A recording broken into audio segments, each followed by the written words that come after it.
Beaucoup en ce moment traversent le feu et ne comprennent pas. Tu continues à servir Dieu fidèlement, mais financièrement tu souffres. Dans ton foyer tu luttes et il te semble que tout s'effondre. Ce n'est pas un châtiment, c'est une saison d'épreuve. Mais attention, dans ces moments, il ne faut pas essayer de sauver les autres à la place de Dieu. Parfois, par compassion, nous voulons sortir une personne trop tôt de son désert.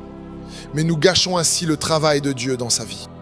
Si quelqu'un est dans cette saison et que son intégrité est intacte, n'essaie pas de le délivrer par tes propres moyens. Si tu le fais, tu prolongeras son désert. Dieu l'y a emmené pour l'éprouver et le préparer. Et du discernement. Parfois, tu regardes une sœur qui aime Dieu de tout son cœur. Elle prie, elle est intègre, elle sert fidèlement et pourtant, elle n'a même pas de quoi payer son loyer. Tu es tenté de te dire, mais pourquoi Seigneur? Peut-être que Dieu est en train de développer en elle une compassion particulière. Plus tard, elle sera une voix pour aider des femmes en détresse et elle devra puiser dans cette expérience personnelle. Si tu viens interrompre son école, tu détruis ce que Dieu est en train de bâtir. Il en est de même pour un frère qui marche avec Dieu, qui sert fidèlement, mais qui pendant 10 ans n'a ni voiture ni maison. Il prend les transports en commun, il marche à pied pour aller au culte. Tu as envie de dire, Seigneur, c'est injuste? Non, c'est une saison d'épreuve. Et le texte dit, pour t'humilier et pour t'éprouver, afin de te faire du bien à la fin. Voilà pourquoi beaucoup se fâchent contre Dieu et contre l'Église. Ils n'ont pas été enseignés sur la signification de ces saisons. Alors quand ils traversent ces moments difficiles, ils deviennent amers, ils critiquent les pasteurs, ils disent « À quoi bon servir Dieu? Depuis que je donne, ma vie n'a fait que descendre. » Ce qu'ils ne comprennent pas, c'est qu'ils sont dans la saison où la fidélité ressemble à un handicap. Regarde Joseph. Qu'a-t-il fait pour se retrouver dans une fosse? Rien. Parfois, c'est justement ta droiture qui t'amène dans les ennuis. Ta fidélité te conduira dans des prisons spirituelles. C'est ça la direction du Saint-Esprit. Elle ne mène pas toujours directement au trône. Elle passe par des détours qui te façonnent. Si je devais te raconter toutes mes histoires, ces moments où nous avons fait tout ce qui était juste et pourtant les cieux semblaient fermés, tu serais étonné. Mais Dieu m'avait montré ces principes très tôt. J'ai compris que dans ces saisons, il n'y a rien d'autre à faire que de pleurer, de se tenir debout et de dire « Seigneur, je te fais confiance ». C'est là que tu dois écouter des messages sur l'endurance et la persévérance. Beaucoup parmi vous sont exactement dans cette école en ce moment. Un homme de Dieu peut être en train de traverser cette saison. Satan va lui murmurer « Rejoins ce groupe, cette fraternité. Ils vont t'annoncer plus vite. » Mais l'Esprit dit « Attends. Toutes les journées de ton temps fixé, attends.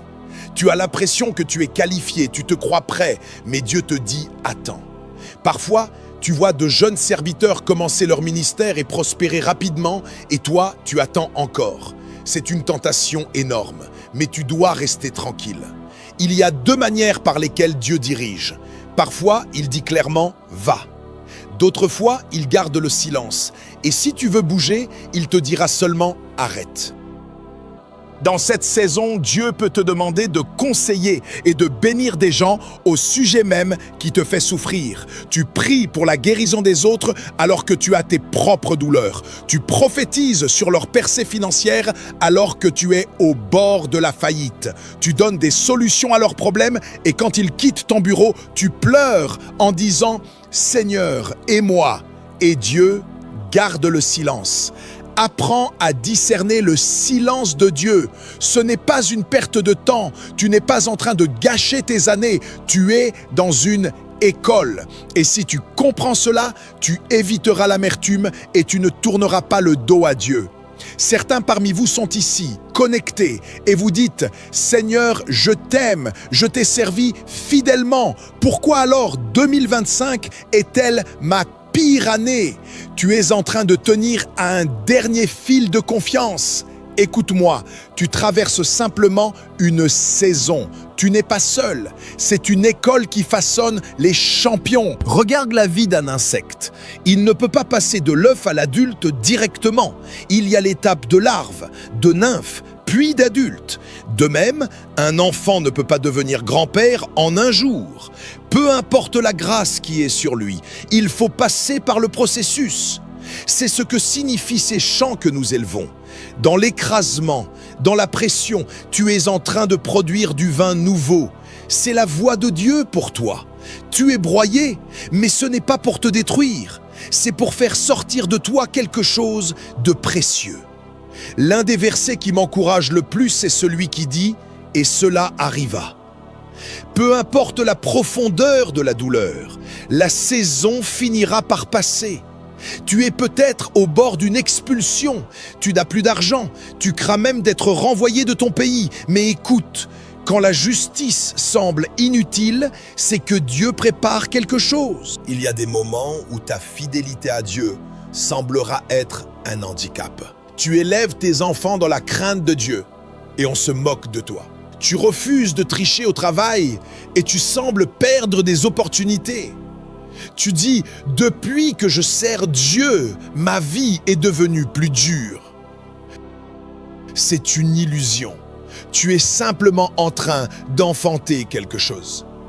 Toute femme qui a accouché sait que même le travail le plus facile n'est jamais sans douleur. Il y a des contractions, des saignements, des moments d'urgence. C'est la même chose spirituellement. On ne rit pas au moment de pousser. On se concentre, on transpire, on souffre. Mais ce n'est pas la mort, c'est la vie qui est en train de sortir. Voilà pourquoi je t'encourage à ne pas abandonner cette saison. Ne cesse pas de prier, ne quitte pas l'église, ne laisse pas les offenses, les paroles méchantes ou les attaques t'éloigner. C'est justement le pire moment pour tout lâcher. Tiens ferme, car c'est ton processus de naissance. Dans ces moments, tu peux facilement être offensé. Le mari peut s'irriter contre la femme contre le mari. Même les proches deviennent des instruments involontaires entre les mains de Satan pour t'attaquer.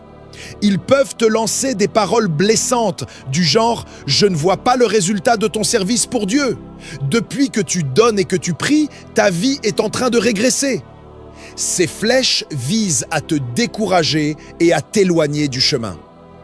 Beaucoup des troubles que nous voyons dans le corps de Christ viennent du fait que les croyants n'ont pas appris à interpréter les saisons. Alors, lorsqu'ils traversent ces moments de pression, ils accumulent de l'amertume et reportent leur colère sur l'Église, sur les pasteurs ou même sur Dieu lui-même. Ils disent « J'ai donné, j'ai semé, j'ai prié. Et regarde ma vie ». En réalité, ce n'est pas une punition, c'est une école. Je me souviens des croisades que nous organisions à l'époque. Nous prêchions de tout notre cœur. Nous voyions la puissance de Dieu à l'œuvre, des âmes sauvées, des miracles éclatants. Et pourtant, à la fin, il n'y avait pas assez d'argent pour payer la sonorisation. À peine 150 000 naira. Peux-tu imaginer ça ? Dieu se manifeste de manière grandiose devant tout le monde et ensuite, toi, tu risques la prison pour une facture impayée. Tu te demandes, Seigneur, pourquoi ne pas m'avoir donné cette petite somme? Et c'est là que tu réalises que Dieu est en train de bâtir une profondeur en toi, une mémoire spirituelle que tu utiliseras plus tard pour compatir avec les autres. La véritable compassion n'est pas naturelle à l'homme. Elle vient souvent de ce qu'il a traversé. C'est pourquoi quand tu vois une personne tupide ou insensible, laisse-la tranquille. Elle n'a pas encore expérimenté certaines profondeurs de la vie. Mais le jour où elle passera par la vallée de l'ombre de la mort, le jour où elle sera face à un mur et dépendra entièrement de la grâce de Dieu, son langage changera. Elle deviendra douce et compatissante envers ceux qui souffrent. Beaucoup de choses que je fais aujourd'hui viennent de ces expériences du passé. Quand j'enseigne, je le fais avec passion parce que je sais ce que c'est d'être brisé, de se retrouver sans rien et de devoir quand même se tenir debout pour proclamer la fidélité de Dieu. Voilà pourquoi j'aime ce chant. Là où il y a du vin nouveau, il y a une puissance nouvelle, il y a une liberté nouvelle, le royaume est là. J'abandonne mes flammes anciennes pour porter ton feu nouveau aujourd'hui. Ce n'est pas qu'un chant, c'est une proclamation spirituelle. Comprends ceci. La saison de l'épreuve accomplit 3 choses essentielles dans ta vie. Premièrement, elle t'amène à reconnaître combien ta propre force est limitée et insuffisante sans la miséricorde de Dieu. Tant que tu crois encore que tu peux réussir uniquement par ton intelligence, ton éloquence ou tes connexions, Dieu permettra que tu sois confronté à tes limites. C'est ainsi que tu apprends à échanger ta faiblesse contre sa force. Deuxièmement, cette saison dépose en toi la compassion. Quand tu as toi-même connu la douleur, la faim, le rejet ou la solitude, tu ne juges plus les autres à la légère. Tu comprends ce que signifie consoler et soutenir. C'est pourquoi la Bible dit « Consolez les autres par la consolation dont vous avez été consolés ». Troisièmement, elle bâtit en toi la confiance. Pas seulement la foi, mais une confiance inébranlable en Dieu. Tu apprends à ne plus paniquer devant les tempêtes. Tu comprends que même si tu traverses le feu, tu ne seras pas consumé car il est avec toi. C'est cette assurance qui fait des hommes et des femmes de stature. David, après avoir traversé ses propres vallées, pouvait dire « Je me couche et je m'endors, je me réveille, car l'Éternel me soutient ». Ce n'était pas un slogan, c'était le fruit d'expériences douloureuses où il avait vu la fidélité de Dieu. Beaucoup de jeunes chrétiens qui n'ont jamais été éprouvés regardent les autres en train de pleurer dans la louange et se disent « Pourquoi font-ils tant de bruit ?» Mais attends qu'ils passent par le feu, qu'ils perdent des êtres chers, qu'ils traversent des nuits de silence divin, et tu verras comment ils se prosterneront avec larmes dans la présence de Dieu. Oui, un jour, toi aussi, tu monteras sur l'estrade plein de confiance, persuadé que tu es loin et rien ne se passera. Tu essaieras de forcer la puissance, mais rien. Tu descendras humilié et Dieu permettra que quelqu'un te dise « Mais tu n'es pas si puissant que ça finalement ». Ce n'est pas pour t'écraser, mais pour t'apprendre que notre suffisance vient de Dieu. Voilà pourquoi tu reconnais les gens qui ont traversé ces saisons. Ils ne parlent pas beaucoup, ils ne se vantent pas, ils ne méprisent pas les autres. Ils savent ce que c'est que de dépendre uniquement de la miséricorde de Dieu. En résumé, l'épreuve te montre la fragilité de ta force humaine, elle te rend compatissant et elle développe en toi une confiance inébranlable en Dieu. Tant que ces 3 choses ne sont pas établies en toi, la saison ne se termine pas.